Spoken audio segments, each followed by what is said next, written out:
एकं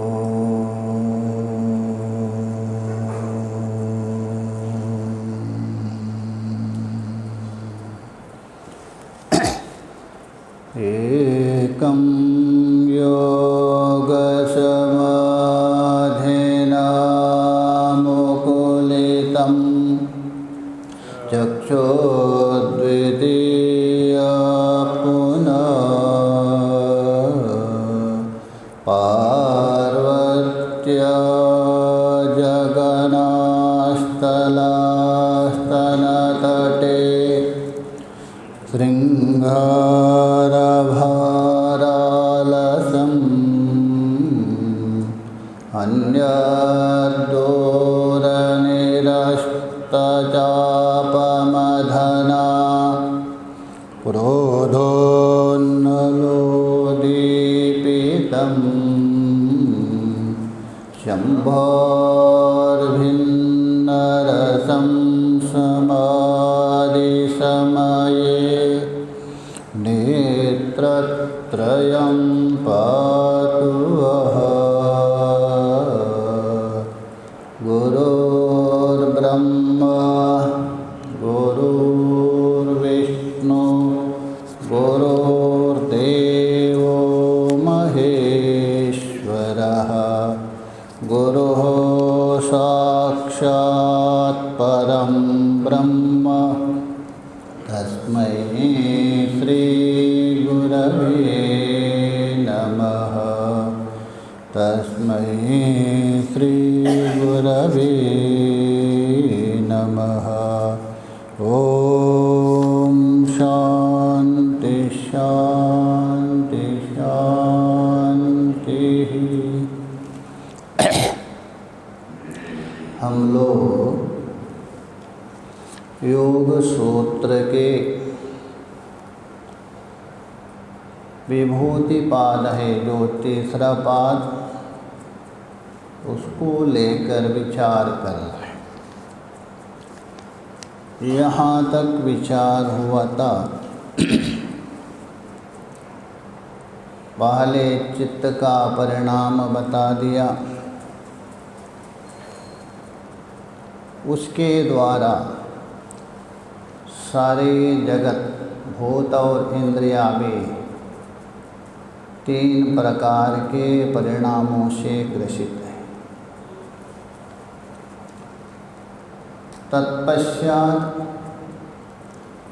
धर्म के अस्तित्व, ये सारा जो परिणाम हो रहे, परिवर्तन हो रहे धर्मों को लेकर, इसलिए धर्मी को भी परिणाम माना जाता है। तो धर्मी है, धर्मी के अस्तित्व सिद्ध करने के लिए ये जो सूत्र आया था 14वां, जो वर्तमान है, अतीत है और अनागत, ये धर्मों से युक्त है, वही धर्मी है। इसको लेकर हम लोग विचार कर रहे थे भाष्य में। भाष्य देखिए, तो यहाँ तक विचार हुआ था, यदा तो सामान्य समन्वागता भवति तदह धर्मित्वं रूपमात्रत्वात् को अशोकेन विद्यते। मान लीजिए जो वर्तमान धर्म है, पहले भी बताया था, हर एक विशेष स्वरूप होता है और एक सामान्य स्वरूप होता है। कल भी बताया था,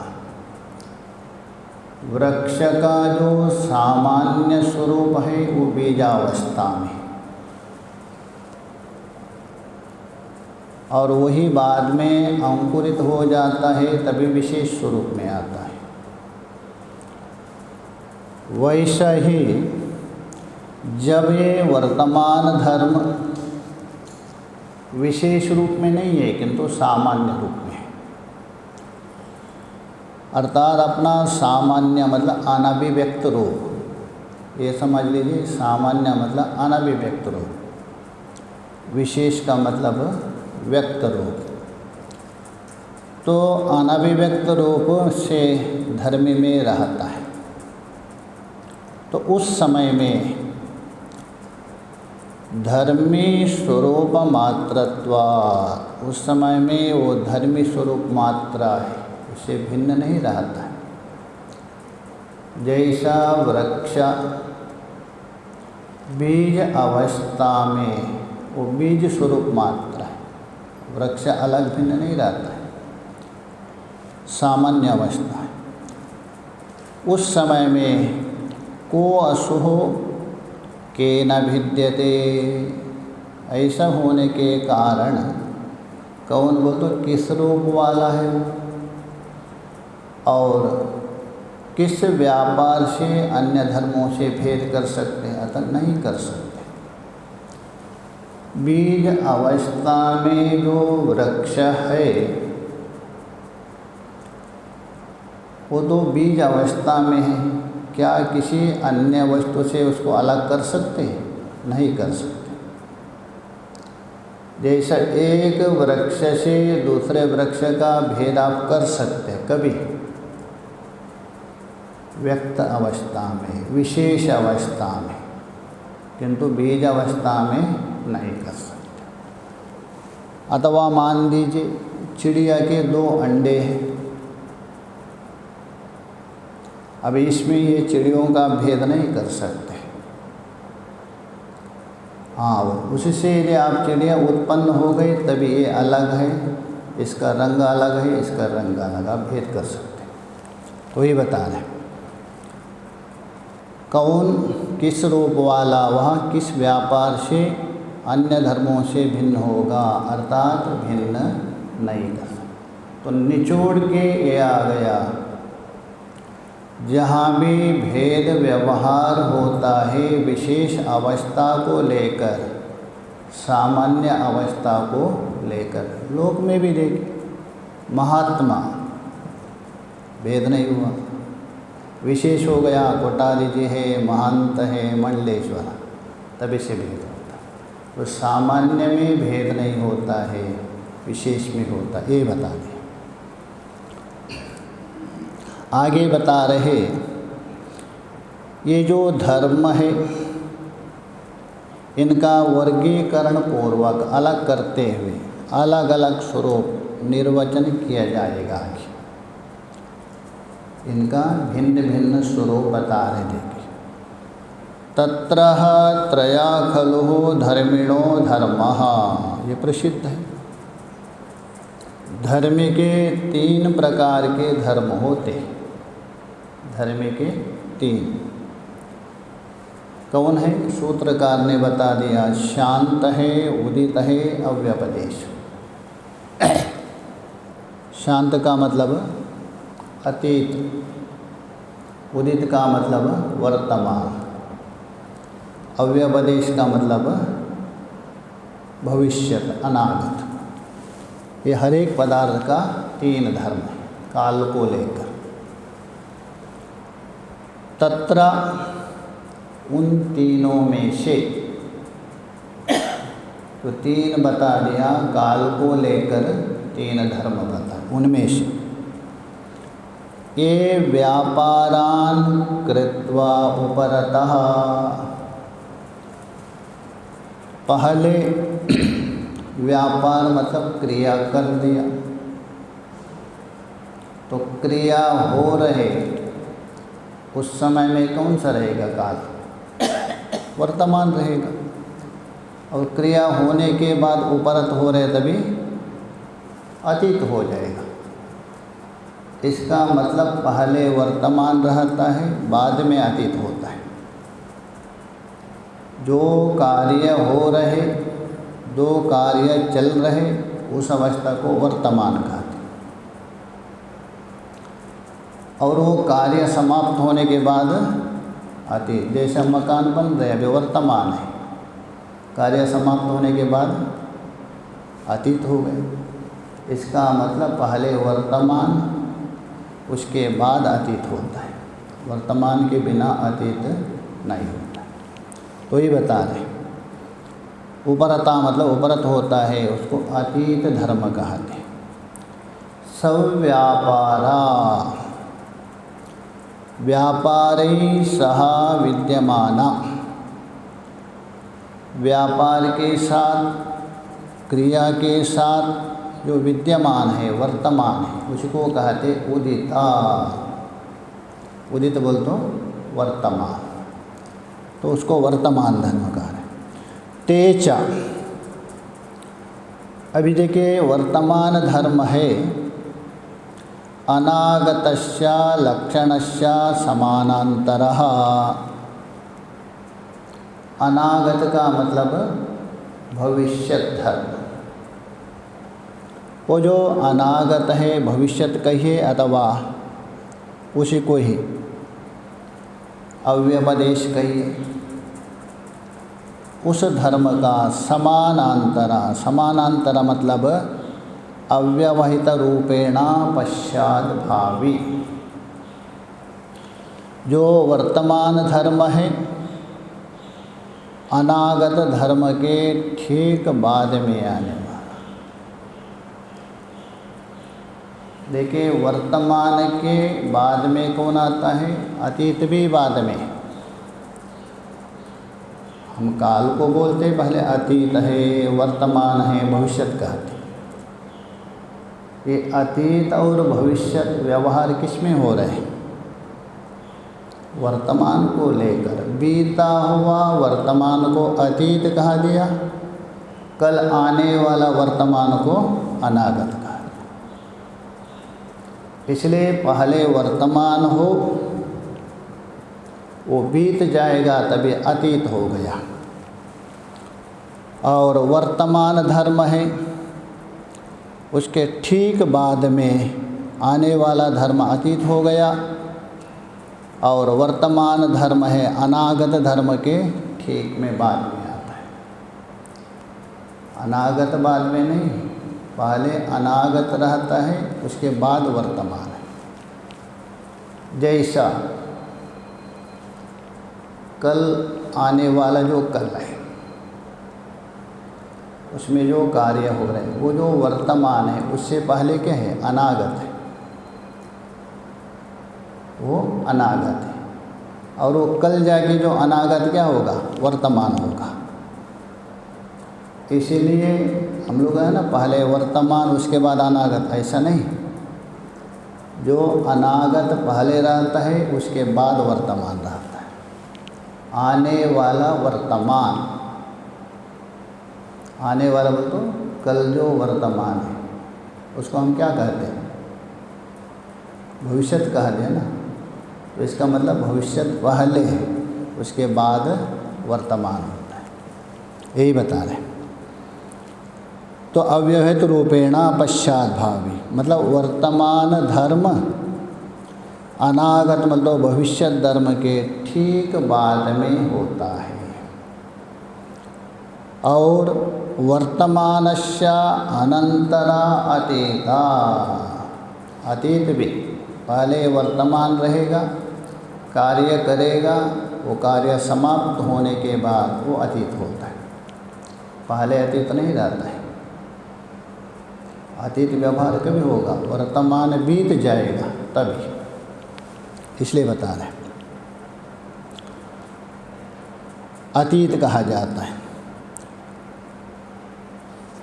किंतु आगे बता रहे वर्तमान अनंतरा अतीतः किम अतीतः, प्रश्न कर रहे। ठीक है, वर्तमान काल के बाद अतीत है, क्योंकि वर्तमान बीत गया वो अतीत हो गया। क्या अतीत के बाद अनंतर वर्तमान है क्या? नहीं, ये प्रश्न है। वर्तमान के बाद तो अतीत हो गया, किंतु अतीत के बाद, अतीत बोल तो नष्ट हो गया, बीत गया, समाप्त हो गया। क्या उसके बाद वर्तमान है या नहीं? तस्य अनंतरम न भवति वर्तमान किम, ये प्रश्न है। अतीत धर्म के अव्यवहित पश्चात भावी में वर्तमान धर्म क्यों नहीं होते? यदि है तो बताइए, नहीं तो क्यों नहीं? तो बता रहे पूर्व पश्चिमतयो अभावा, इन दोनों में पूर्ववर्तिता, पश्चिम बोल तो परावर्तिता, ये नहीं है। जैसा अनागत और वर्तमान में यहाँ पूर्ववर्तिता और परावर्तिता, पूर्ववर्तिता हो गया अनागत और परावर्तिता हो गया वर्तमान, ये है संबंध। किंतु अतीत के बाद वर्तमान इसलिए नहीं है। अतीत किसको कहते हैं? अतीत मतलब जिसका सत्ता नष्ट हो गया, समाप्त हो गया, अभाव हो गया। जो अभाव होने के बाद दोबारा कोई वस्तु उपस्थित होगा? नहीं होगा। वस्तु यदि उपस्थिति नहीं हो, वर्तमान कहाँ से आएगा? वर्तमान कभी होता है जो आपके सामने उपस्थित हो रहे, कार्य कर रहे, तभी कहते हैं वर्तमान। जैसा अभी हम स्वाध्याय कर रहे हैं, अभी ये काल कौन सा है? वर्तमान का। और कुछ समय के बाद ये बीत जाएगा तो क्या होगा? अतीत होगा। तो उसके बाद वर्तमान नहीं होता है, उसका अभाव, ये बता रहे। पूर्व पश्चिमा मतलब पूर्ववर्ती और परावर्ती, ये नहीं है दोनों में। इसलिए वर्तमान के बाद अतीत है, किंतु अतीत के बाद वर्तमान नहीं हो सकता। यतः अनागतः वर्तमानयोः पूर्व पश्चिमतः, भविष्यत और वर्तमान काल में पूर्ववर्तिता और परावर्तिता है। पूर्ववर्तिता कौन हुआ? अनागत। परावर्तिता हो गया वर्तमान। इनमें तो है, वैसा वर्तमान और अतीत में नहीं है। एवं इसी प्रकार अतीतस्य न अतीत धर्म, जो अतीत धर्म का वर्तमान धर्म के साथ पूर्व परत्व नहीं है। क्यों नहीं है? अतीत का मतलब बिल्कुल समाप्त हो गया। समाप्त हुआ वस्तु के साथ संबंध नहीं रहता है। आगे बता रहे तद अनागता एवः तस्माद् नास्ति अतीतस्य समानांतरा। भाष्यकार ये बता रहे, इसलिए अतीत धर्म के बाद वर्तमान विद्यमान नहीं हो सकता है। हाँ, अनागत के बाद तो वर्तमान आ सकता है। अभी उसका प्रागभाव पड़ा है ना। अतीत का मतलब क्या है? ध्वंस हो गया। अतीत का मतलब ध्वंस हो गया। ध्वंस होने के बाद वस्तु दोबारा नहीं होता। प्रागभाव जहाँ है, जैसे कल का जो वर्तमान है, अभी उसका क्या है? प्रागभाव है। प्रागभाव का मतलब कार्य से पहले, कार्य उत्पत्ति से पहले उस कार्य का जो अभाव होता है उसी का नाम है प्रागभाव। उसको कहते हैं प्रागभाव। और कार्य नष्ट होने के बाद उसका अभाव होता है, उसी का नाम है ध्वंस कहते हैं। ध्वंस होता है अतीत में, प्रागभाव होता है अनागत को लेकर। इसलिए यहाँ नहीं होता बता रहे। तस्माद् नास्ति अतीतस्य समानांतरः, अतीत के साथ समानांतर नहीं है। तद अनागता एव समानांतरो भवति, इसलिए वो जो अनागत है, भविष्यत काल है, वही क्या है, वर्तमान के साथ अनंतर बोल तो अव्यवहित भाव है, एक पूर्व में एक उत्तर में। अनागत है पूर्ववर्ती, वर्तमान है पश्चात, इसलिए इसमें है। अतः अव्यपदेश्य के, अब यहाँ जो अव्यपदेश्य, अव्यपदेश बोल तो न कहे जाने योग्य अथवा अनागत धर्म, अनागत जो धर्म है कि कौन है, प्रश्न कर रहे हैं अनागत धर्म कौन है, अर्थात किस लक्षण वाले होते हैं, उनका लक्षण क्या है,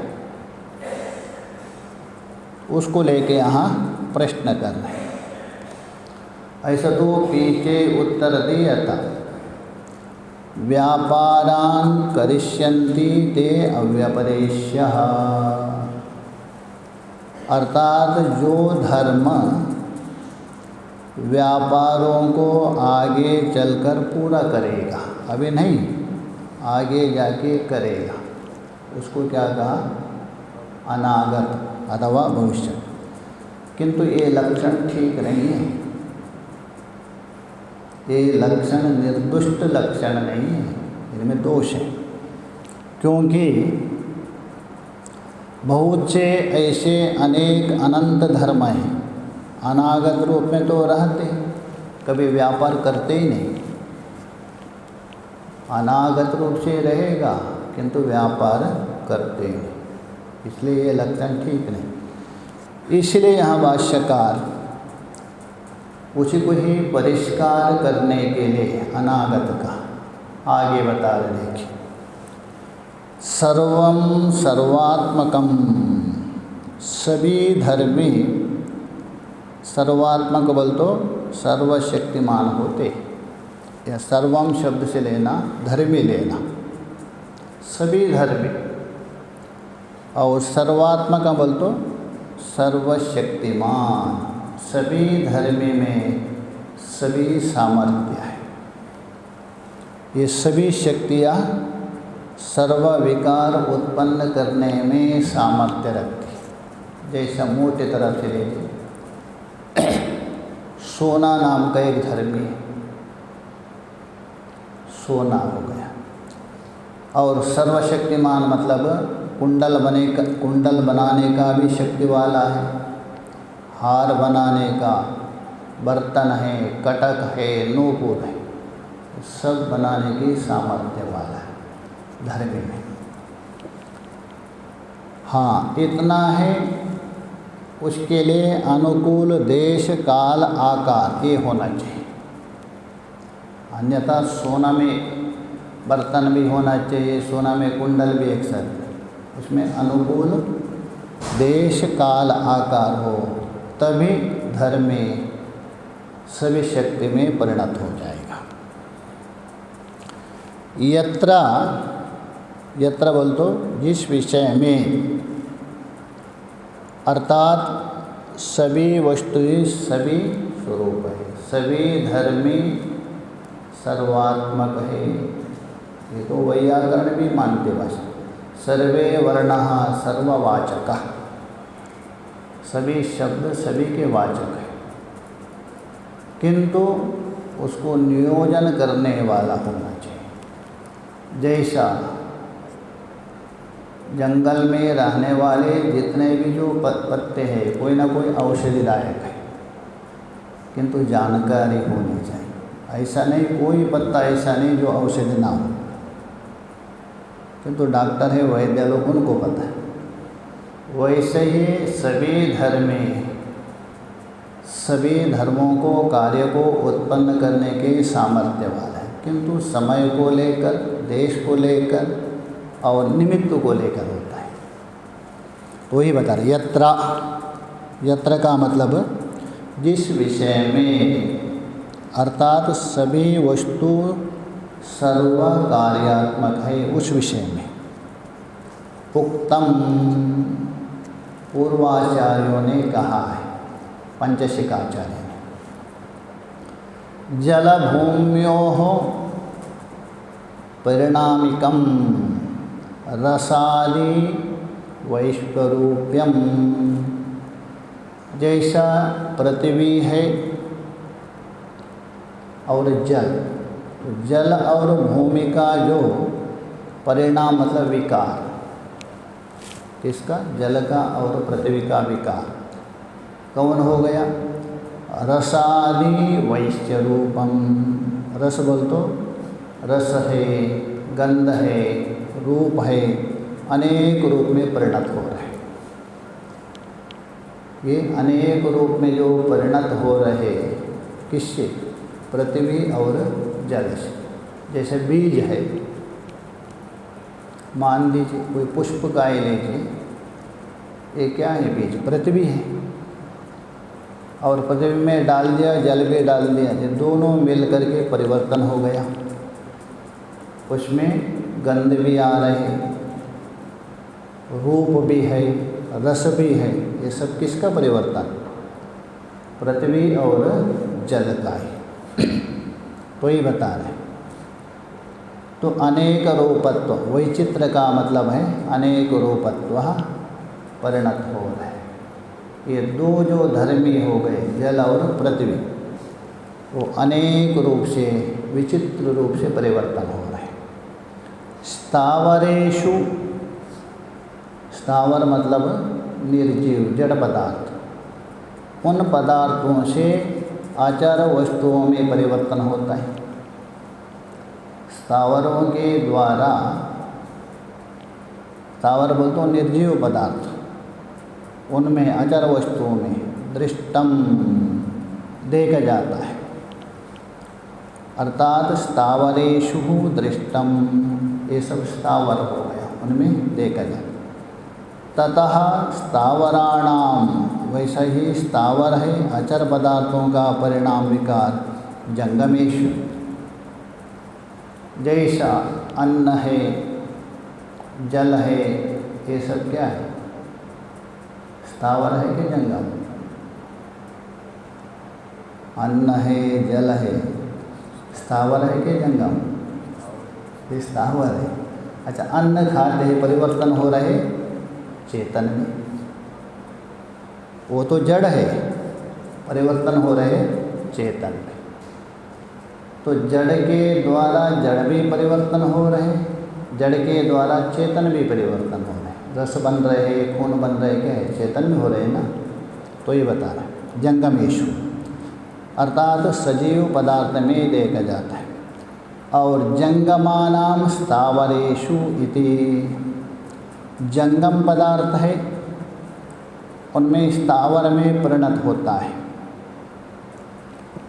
जंगमों के द्वारा स्थावर का भी परिवर्तन होता है। जैसा टीकाकारों ने कहा, निर्जीव पदार्थों में रस और गंध इत्यादि वैचित्र्य का होना, जल और भूमि आदि का होना। जैसे जो निर्जीव मानते हैं उसको, वृक्ष आदि को मोटे तरफ से, उनमें परिवर्तन हो रहे। और निर्जीव जो अंगूर है, आम है, अथवा अन्य फल, इन फलों के द्वारा हमारे शरीर में, जंगम में परिवर्तन हो रहे क्या नहीं? इसमें भी परिवर्तन हो रहे।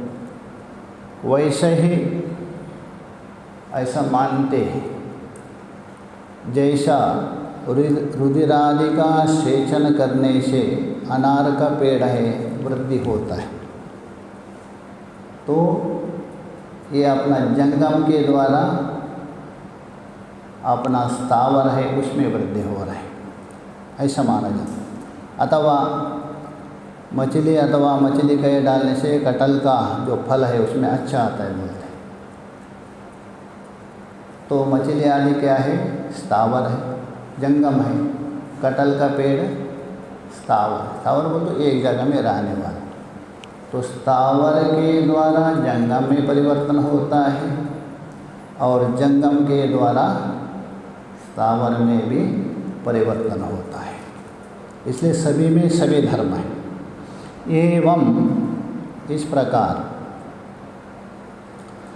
जाति ही अनुच्छेदेन, जाति का अर्थ लेना यहाँ धर्मी लेना, जाति शब्द से लेना धर्मी। धर्मी सामान्य का उच्छेद नहीं होगा, वो वैसा ही रहेगा।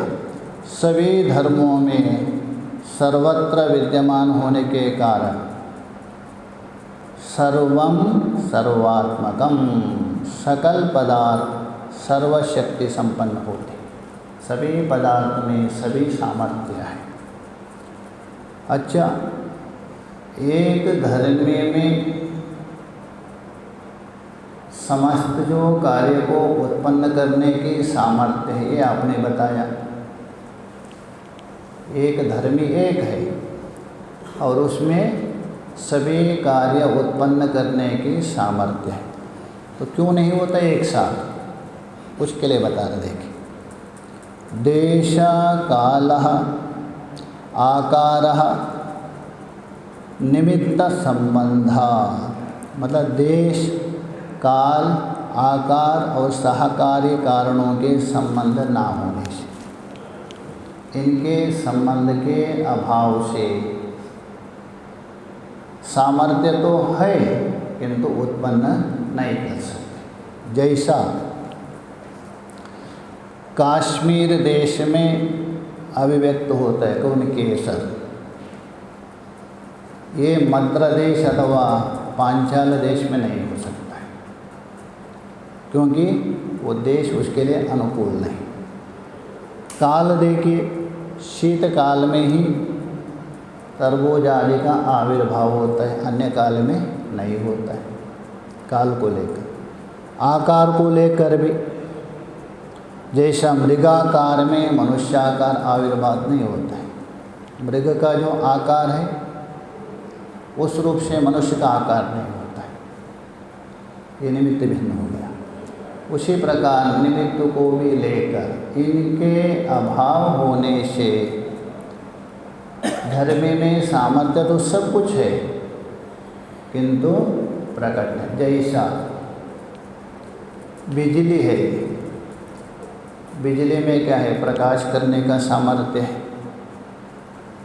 बिजली में ठंडा करने का भी सामर्थ्य है और जलाने का भी सामर्थ्य है, किंतु उसका निमित्त काल आदि होना चाहिए। आपने बल्ब लगा दिया, प्रकाशित करेंगे, और एसी लगा दिया, ठंडा करेंगे, और सीधा दोनों तारों को लगा दिया, आग लगेगी। तो निमित्त को लेके होता है तभी सामर्थ्य, यही बता रहे। ययेतेषु, जो पदार्थ, यह शब्द से लेना जो पदार्थ, एतेषु, एतेषु बोल तो इन, अभिव्यक्तः अनभिव्यक्तेषु धर्मेषु, एक अभिव्यक्त, अभिव्यक्त का मतलब है वर्तमान, अभिव्यक्त का मतलब वर्तमान, अनभिव्यक्त का मतलब अतीत और अनागत धर्मों में अनुपाति ही, अर्थात ये धर्मी है, वर्तमान में भी रहेगा, अभिव्यक्त हो गया, अनभिव्यक्त हो गया, अतीत और अनागत उसमें भी रहेगा, सभी में अनुशूत रहता है कौन? धर्मी। तो ये बता रहे हैं। अनुपाति बोल तो अनुगत, सामान्य विशेषात्मा स अन्वयी, और सामान्य एवं विशेष स्वरूप वाला होता है। वो सामान्य स्वरूप भी होता है, विशेष स्वरूप भी। स बोल तो वह अन्वयी अनेक धर्मों के आश्रय से होता है, वही धर्मी है। अर्थात सभी धर्मों के साथ, दो धर्म हुए ना आपके, एक विशेष धर्म, एक सामान्य धर्म। जो धर्म व्यक्त हो गया वो विशेष हो गया। जैसा दृष्टांत जी समझ लीजिए, पहले भी दिया था, सोना हो गया धर्मी, सोना हो गया धर्म, उससे आपने कुंडल बना दिया, वो कुंडलत्व धर्म क्या है? अभिव्यक्ति। वो क्या है? अभिव्यक्ति। उसमें सोना अनुसूत है क्या नहीं? अनुसूत है। और पहले वो जो कुंडल अंगूठी थी उसमें भी सोना क्या है? अनुसूत है। आगे उससे कुछ और बना रहे उसमें भी अनुसूत है। मतलब सामान्य धर्म में भी अनुसूत है, विशेष धर्म में भी अनुसूत होता है। कौन? धर्मी। सामान्य का मतलब अनभिव्यक्त धर्म, विशेष का मतलब अभिव्यक्त धर्म, दोनों में अनुसूत रहता है, वही धर्मी है। ये धर्मी की परिभाषा। अभी यहाँ ये जो क्षणिक विज्ञानवादी हैं, कौन? बौद्ध। बौद्धों में 4 है ना, सौत्रांतिक, वैभाषिक, योगाचार और माध्यमिक। जो क्षणिक विज्ञानवादी है वो योगाचार है, और शून्यवादी है माध्यमिक। क्षणिक विज्ञानवादी को यहाँ खंडन कर रहे हैं, अर्थात उनका जो ज्ञान है ना क्षणिक विज्ञान, वही आत्मा मानते हैं। वो 2 प्रकार का मानते हो, एक आलय विज्ञान और एक प्रवृत्ति विज्ञान मानते हैं। आलय विज्ञान मतलब अंदर अहम अहम अहम रूपेण चलता है निरंतर, ये आलय विज्ञान। और वही बाहर आता है, घट है, पट है, मट इस रूप में होता है। इसलिए उनका विषय नहीं रहता है, ज्ञान ही विषय रूप से दिखता है। ये क्षणिक का उनको खंडन कर रहे। देखिए, यश्य तु, यश्य बोल दो जिन बौद्धों के मत में। अच्छा, बौद्धों में भी 4 है यहाँ विज्ञानवादी लेना। बौद्धों में भी कौन? विज्ञानवादी, क्षणिक विज्ञानवादी। बुद्ध ने 4 उपदेश किया था ना, सर्वम क्षणिकम, सर्वम शून्यम, सर्वम दुक्खम करके, उसको लेके 4 शिष्य हो गए। यहाँ विज्ञानवादी लेना। यस्तु, जिस बौद्धों के मत में, क्षणिक विज्ञानवादियों की, इदम धर्म मात्रम, इदम बोलते ये जो धर्मी है ना, केवल धर्म रूप है। धर्मी उनका अलग नहीं है, ये धर्मी क्या है? धर्म रूप मानते। और दूसरा बात है निरन्वयम, उनका किसी के साथ संबंध नहीं रहता है। हाँ, संबंध कभी होता है बता? संबंध होने के लिए क्षणद्वय तो चाहिए। अब 2 से होता नहीं, मोटे मोटे 2 क्षण कम से कम होनो, तभी क्या है? संबंध होगा, उसके बिना संबंध नहीं होता। किंतु ये तो क्षणिक मानते हैं, उत्पत्ति तुरंत नाश, इसलिए इनका असंबंध होता, संबंध नहीं रहता किसी। निरन्वय मतलब असंबद्ध, अन्वय का मतलब है संबद्ध, ऐसा मानते। तस्या, अभी खंडन कर रहे हैं। ये तो बौद्धों का मत है। उनके मत में धर्मी कोई अलग नहीं मानते, धर्म ही धर्मी, और किसी के साथ अन्वय भी नहीं होता है, क्योंकि क्षणिक है ना। उसको खंडन कर रहे। देखिए, तस्य, तस्य मतलब उस बौद्धों के मत में भोग अभावा, ऊपर से अध्याहार कर दीजिए, भोग अभावा प्रसज्यते इति शेष। कर्म फल का, भोग का अभाव हो सकता है। मान लीजिए प्रथम क्षण में आपने कर्म किया, तो कर्म करने वाला आपका मर गया, दूसरा क्षण में दूसरा है ना, कौन भोग करेगा? क्षणिक है ना, प्रत्येक क्षण में चल रहा है। प्रथम क्षण में जो आपने कर्म किया वो करने वाला समाप्त हो गया, दूसरे क्षण में कौन भोगेगा? भोगाभाव, ये दोष आ जाएगा। ये बता रहे भोगाभाव मतलब कर्म फल भोग के अभाव का दोष आ जाएगा। जरा कस्मात, क्यों? इसलिए उनके अनुसार विज्ञान या चित्त मात्र, चित्त को ही विज्ञान कहते हैं, उसका सत्ता है ना, एक क्षण मानते, दूसरे क्षण में नहीं।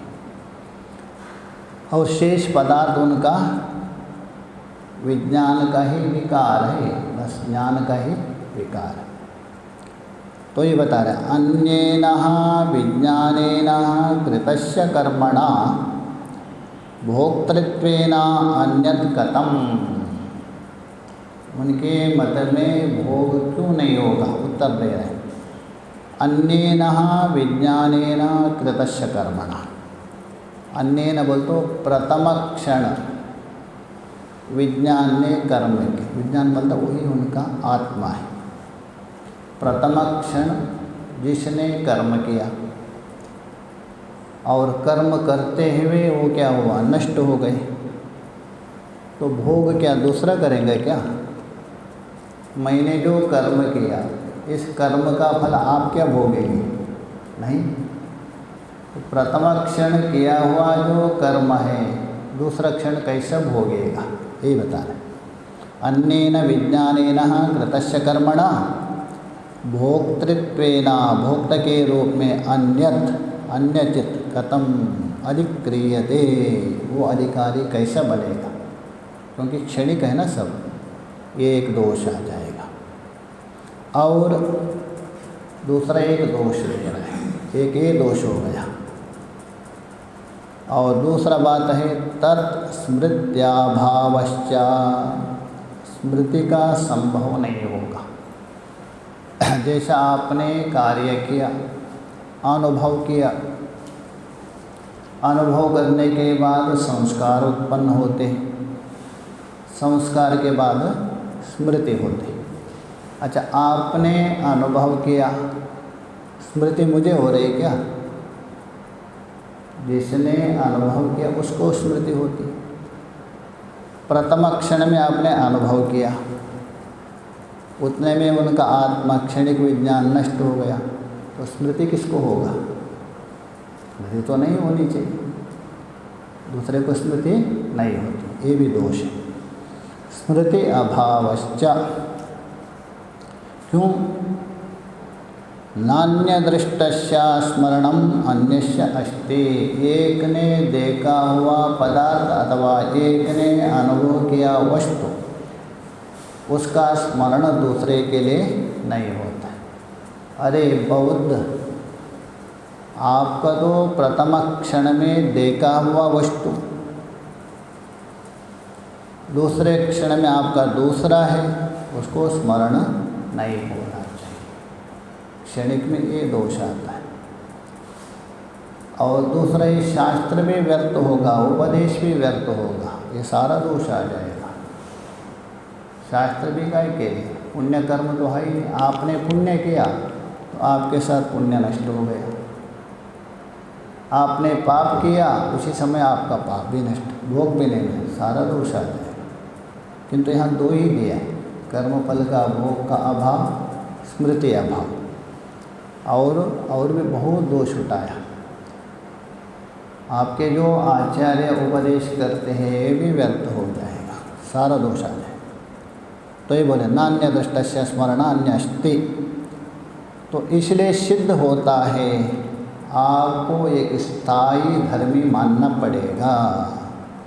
ये निचोड़ के बता रहे, क्षणिक से काम नहीं चलेगा, स्थायी मानना पड़ेगा। धर्मी का सत्ता आपको स्वीकार करना ही पड़ेगा। और धर्म के सत्ता के सिद्धि के लिए और एक तर्क दे रहे भाष्यकार। अभी तक सिद्ध किया धर्म, और एक युक्ति दे रहा है। वस्तु प्रत्यभिज्ञानाच्च स्थितः अन्वयी। धर्मी वस्तु की पहचान होने से ही सिद्ध होता है। जैसा वस्तु प्रत्यभिज्ञानाश्च, प्रत्यभिज्ञान कहते हैं तत्तेदंतम अथवा अनुभव स्मृति उभयात्मक। वही देवदत्त है स्वयं, ये प्रत्यविज्ञा। तो वही ये पदार्थ है, कभी होगा। जो वस्तु स्थायी हो तभी प्रत्यविज्ञा होगा, बिना स्थायी से प्रत्यविज्ञा नहीं होगा। वही वस्तु ये कभी बोलेंगे, पहले देखी हुई वस्तु वही अभी देख रहे, तभी क्षणिक में नहीं बन सकता है। वही बता रहे, वस्तु प्रत्यविज्ञानाश्च स्थितः अन्वयी।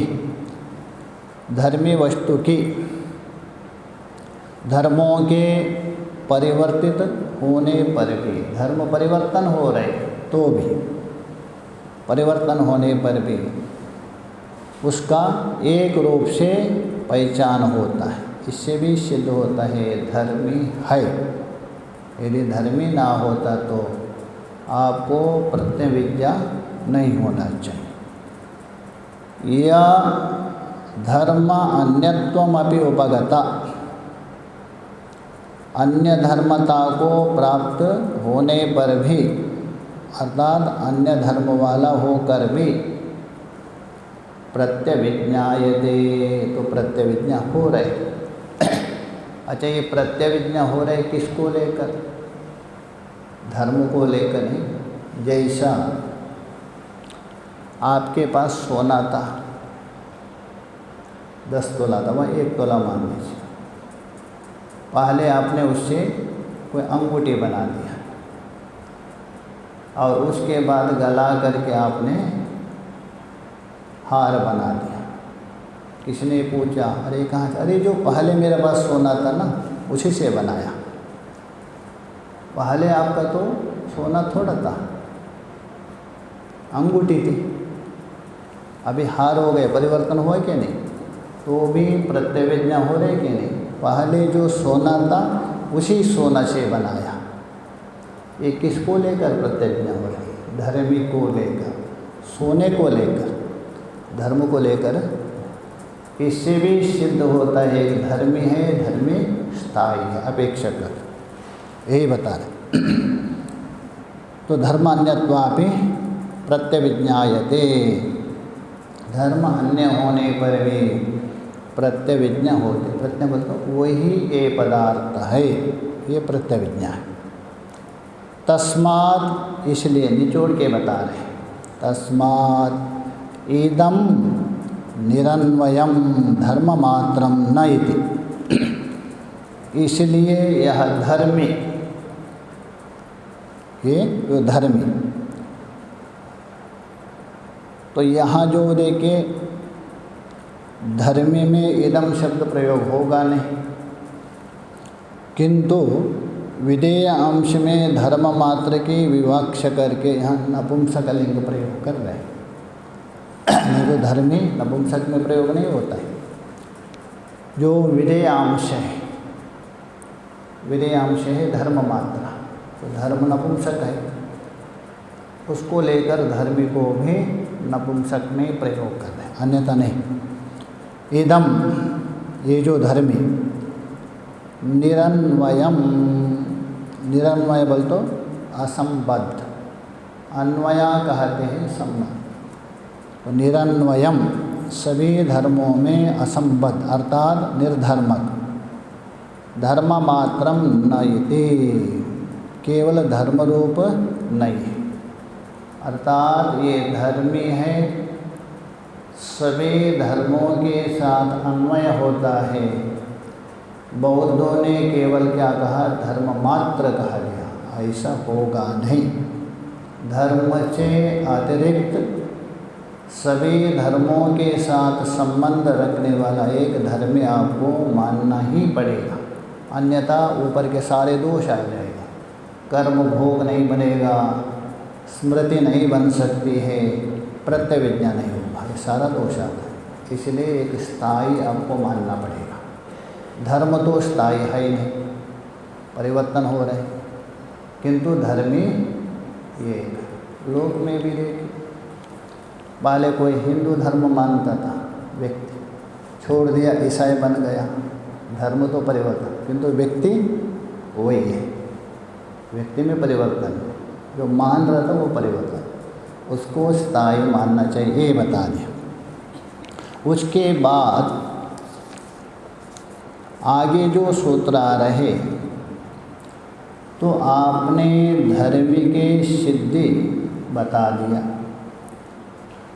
13वें सूत्र में धर्म सिद्ध किया, धर्म स्थायी है करके, धर्म भले परिवर्तन। अब धर्म के परिणामों के संबंध को लेकर यहाँ प्रश्न हो रहे हैं, धर्म का जो परिणाम हो रहे हैं उसको लेकर। अच्छा, धर्म तो एक है क्या? नहीं, धर्म एक है, और आप तो सत्कार्यवादी मानते हैं, तो एक धर्म का परिणाम भी एक ही होना चाहिए, अनेक कैसा होगा?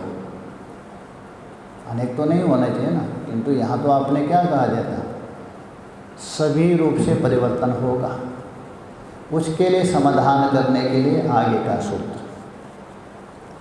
आगे का जो सूत्र आ रहे, धर्मी एक है और धर्म का यदि परिणाम भी होता है धर्म के द्वारा, तो एक ही परिणाम होना चाहिए, अनेक रूप से परिणत नहीं होना चाहिए। उसको समाधान करने के लिए एक सूत्र देखें आगे का, क्रमान्यत्वं परिणामान्यत्वे हेतुः।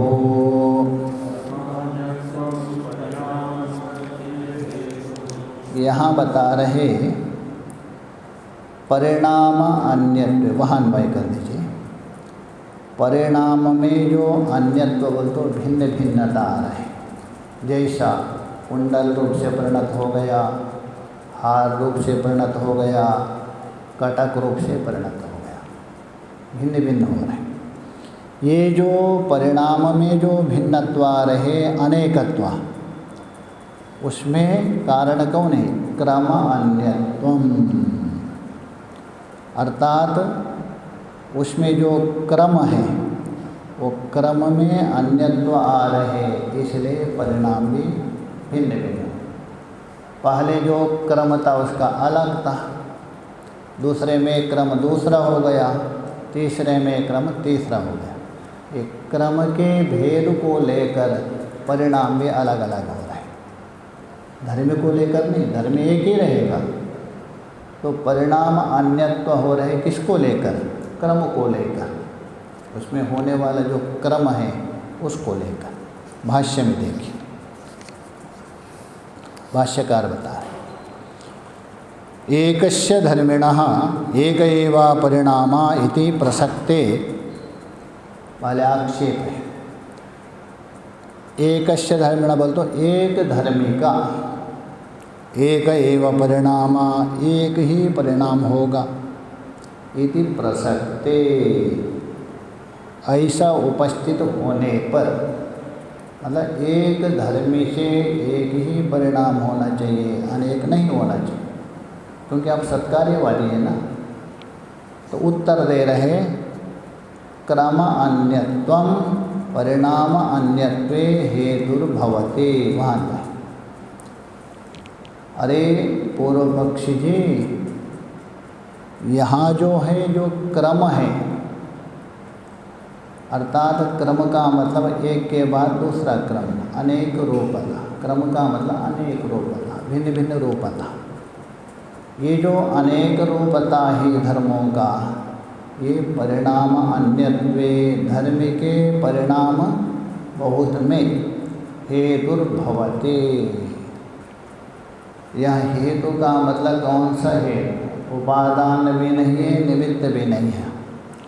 यहाँ तो हेतु मतलब ज्ञापकम साधकम भवति,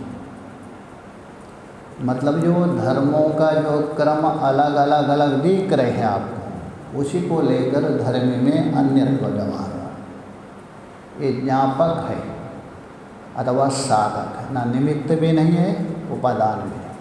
जैसा घट के प्रति दंड निमित्त हो गया, मिट्टी उपादान, ऐसा यहाँ नहीं लेना।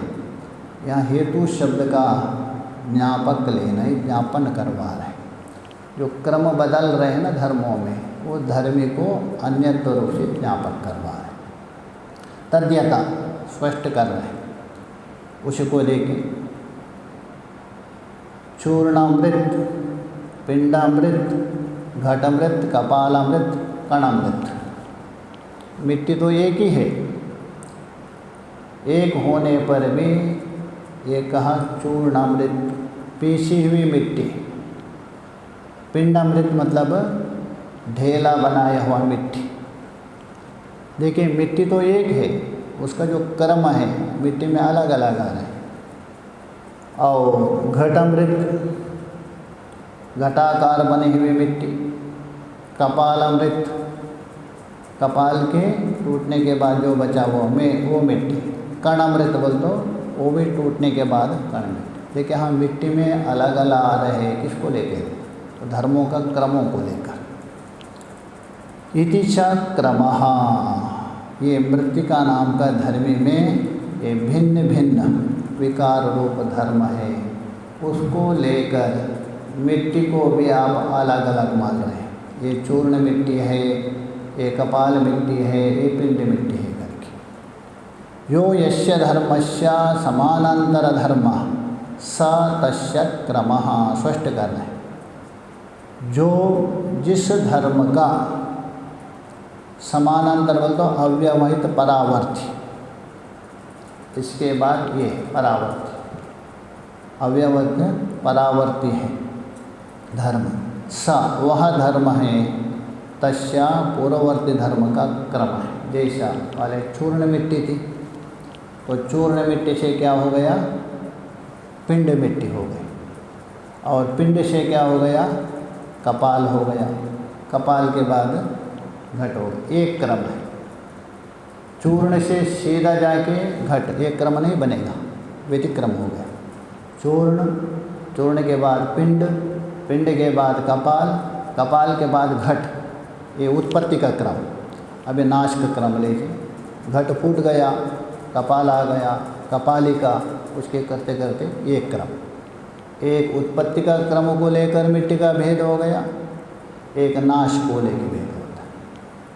उसको लेकर मिट्टी में भेद व्यवहार होता है, ये बता रहे। तस्य क्रमः, एक क्रम होता है। उसी को स्पष्ट कर रहे आगे। पिंड नष्ट हो जाएगा, कपाल उत्पन्न होगा। कपाल अपना स्वरूप को छोड़ेगा, घट उत्पन्न होगा। ये आगे बताएंगे कल विचार। ओम पूर्णमदः पूर्णमिदं पूर्णात् पूर्णमुदच्यते पूर्णस्य पूर्णमादाय पूर्णमेवावशिष्यते। ओम शांति शांति शांति। शंकरं शंकराचार्यं